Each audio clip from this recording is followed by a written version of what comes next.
Mystery and Crime Writers, this is your energetic tarot reading for September of 2024. And it feels like we're actually creating a character this month, or you've done a really good job. However, there's something that's not likable about the character. So before we get started, I do want to let you know that somewhere in this video, I have hidden a promo code for 75% off of a one-to-one tarot reading with myself for your writing project.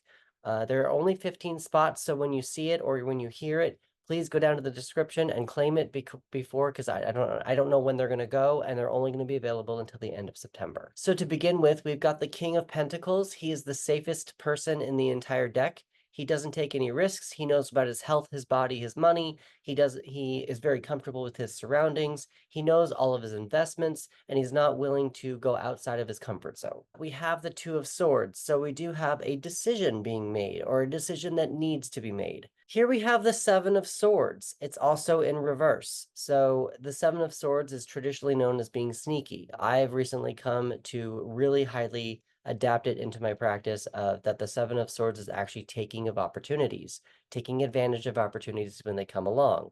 This seems to be like no advantages are being taken, or not being sneaky as well. It could be honesty. Here we have the Nine of Wands. The Nine of Wands is also in reverse. You've been through hell and back, and you're still standing. You're still willing to fight the good fight. So to me, it kind of says you're someone or something, or your character is giving up. We also have the Eight of Swords in reverse, and the Eight of Swords usually is about a mental trap. I don't think that there's a mental trap going on here. It feels like the mind is pretty free to go think whatever it wants to think. This is the Lover's card. It's actually not about actually falling in love with someone. It's actually who you're going to be dedicated to, or what you're going to be dedicated to. Choices. What choices are you going to make, and are you going to stand by those choices? Here we have the Six of Swords. I like to think of the Six of Swords as the refugee card, moving from one place of hurt to a space of healing, a more productive space, a more stable space. Here we have the Knight of Wands.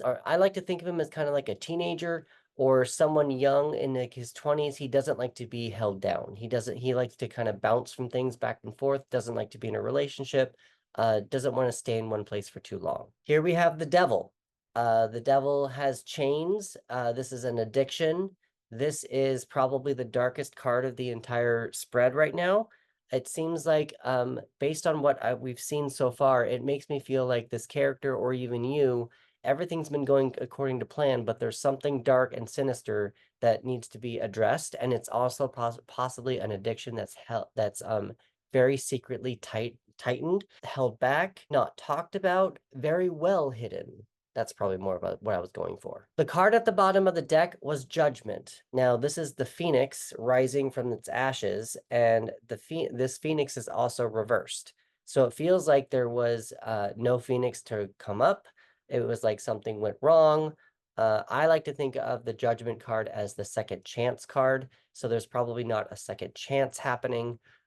There's probably a lesson that has not been learned in all of this situation, and it's not able to be taken into the next cycle. So I'm actually going to go through the cards again.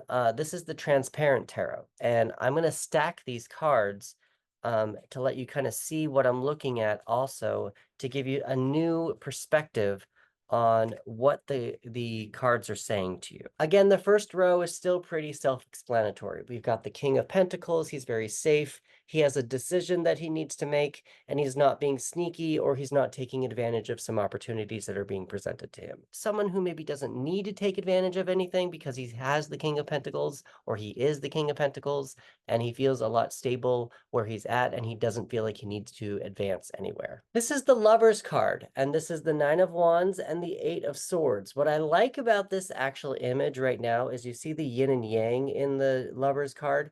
Lovers are usually, it's you complete the yin to my yang, you complete me. Balanced, evening out. I like this in general because you've got two people that are actually reversed, and they look kind of similar. So I don't know if that means anything to you. I don't know if it means anything to your project, but I find it interesting that one of these cards is not reversed, or I'm sorry, not upright, right? So that I just wonder if what happens if the Nine of Wands was upright? Then they would both be on opposite ends of the world, opposite ends of the circle. and standing. I don't know. There's something very poetic about that. And I just want to put that out there. And this is where things get interesting because this is the last row that I have. And this is where the devil is. And we've got the chain. We've got someone trying to move on with the Six of Swords in the refugee boat. And we've also got the Knight of Wands. So I feel like someone's feeling trapped. They want to do something, but they can't do something. I almost feel like it's this king over here, and this is like his inner child or some kind of another person of his team. And there's just something kind of like deep within him that this is what he's feeling, what he wants to get out. He puts on this facade of being stable, rich, safe, but there's something deep within him that he's hiding, and it's torturing him, essentially, which again does lead into the Judgment card, which is the Phoenix rising at the ashes, and a second chance that's not being taken or hasn't been learned. I just came up with something, and I'm going to provide you one more image. And I have not looked at this image because I just came up with it as I'm recording this. This could be a colossal hot mess, but it'll help you. This is all 10 cards stacked on top of each other. Feel free to do with that what you will. What I like in the middle of this here is that the King of Pentacles is still very obviously in the middle.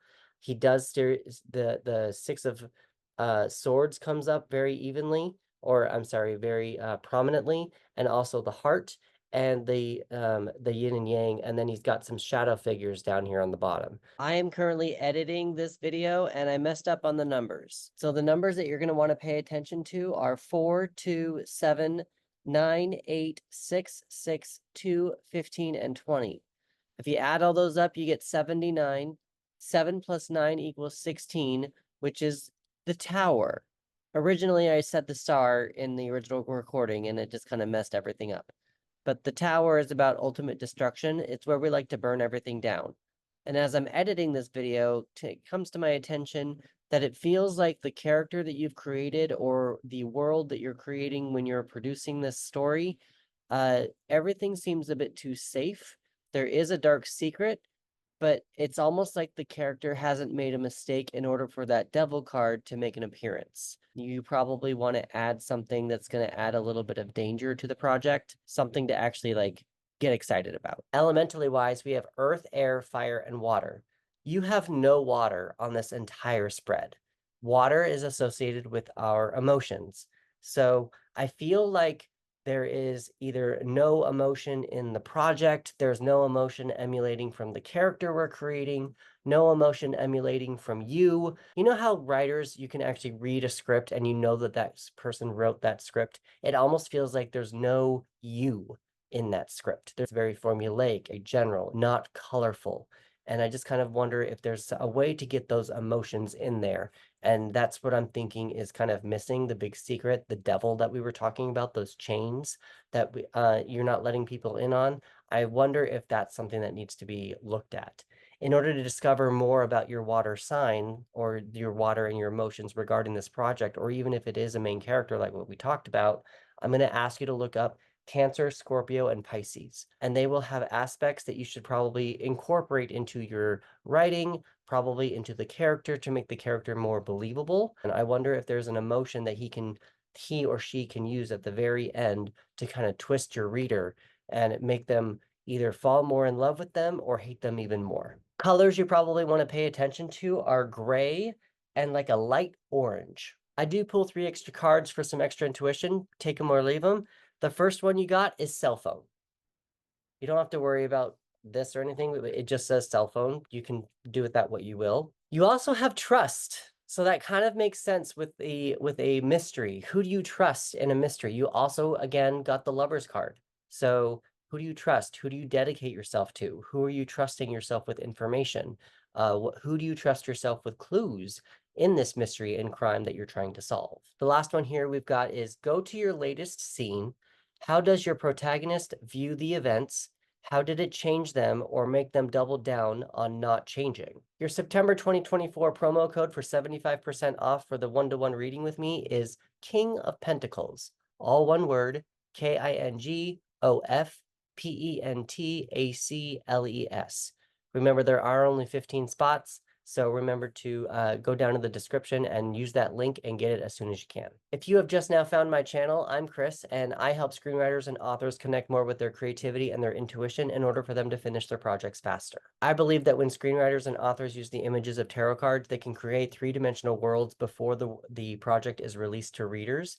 And when the readers are reading the project, they can actually feel like they're actually in the story because it's just so rich with information. If you'd like to discover how to get more connected with your intuition and your creativity and your writing journey and your writing project, I'd like to invite you to the Flow Your Mojo community. The Flow Your Mojo community can be accessed through the link in my profile. It's actually going to take you to a link tree, and there's a couple of different options there, and I'm going to kind of run through a couple of them right now so that you can kind of you know what you're looking at. The first button in that link tree is going to be to a free 15-minute exercise where I'm going to guide you to write a complete story, a beginning, a middle, and an end using 3 tarot cards. There's going to be another button there labeled the Flow Your Mojo community. And with the Flow Your Mojo community, it actually comes in 4 tiers, 4 different sections, and you can decide whichever one works best for you.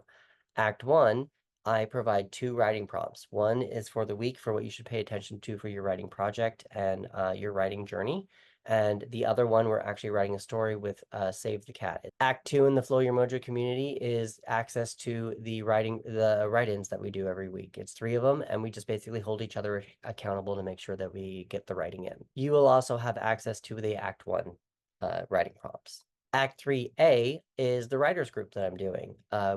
We're going to meet twice a week and we're going to trade notes back and forth on our projects. You will also have access to the past 2 acts. Act 3B is for outline haters. I'm basically pretty much going to be giving you 30 to 40 spreads, a complete book with 3-dimensional worlds, 3-dimensional characters, 3-dimensional scenes, and you're just going to go out and write it if you want to. I'm not going to claim any copyright with it. You can even change it all up if you want to. You will also have access to the past 3 acts. So I hope that kind of gives you a better idea about what the Flow Your Mojo community is about. If you have any questions, please give me a message in my email or in my website or comment below, and I'd be happy to answer any questions for you. With that, I'd like to thank you very much for your time. Please like, subscribe, follow, and share, and I will see you in the next one.